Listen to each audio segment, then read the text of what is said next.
Hi, today I'm going to teach you how to create interactions using our Content Maker tool. As you can see, it is a slide-based presentation and right now we are on our first slide. This here represents the area where all your information, whatever that you draw or write, will be shown. The tutor script is basically something which synchronizes itself with the slides and is spoken while that slide is being played. To give you an example, I just click on edit, write something there,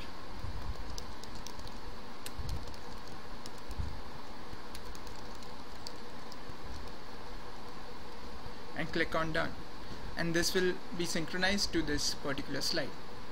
Over here are a list of different tools which you can use to create content.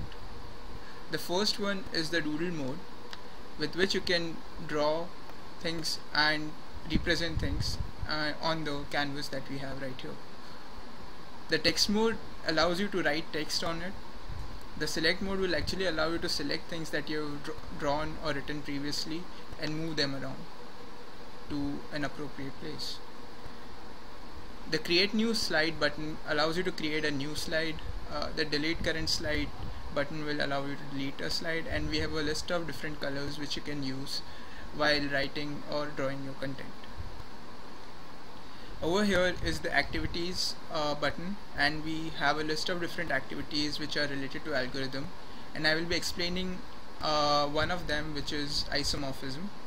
And what isomorphism basically means is that it allows you, a graph is isomorphic to another graph if they have similar structural properties but are visually different. I can give you a very good example of this using the activity that we have just created. So once I click over here, it takes us to a new slide where we have, which you can see over here. I will go ahead and create one such graph. First of all, I'll add the vertices, then I'll add the edges,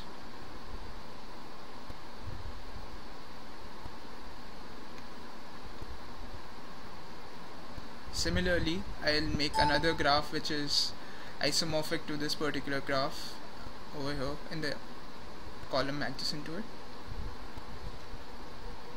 I'll make its edges.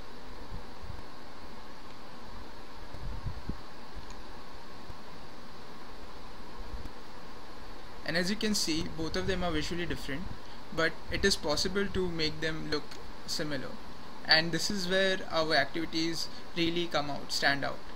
They have a two-way interaction where the user can actually move or do some things on the screen which is displayed right in front of him. So he can actually go ahead and move the nodes around to actually create a structure which is similar to the one which is shown right besides it.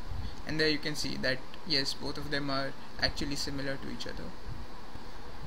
So this is an example of how activities can be used. The last option that we have is the publish slide. That is, when you finish your interaction, you can actually hit on publish, and it will publish it in our gallery and you can access it through that. Thank you.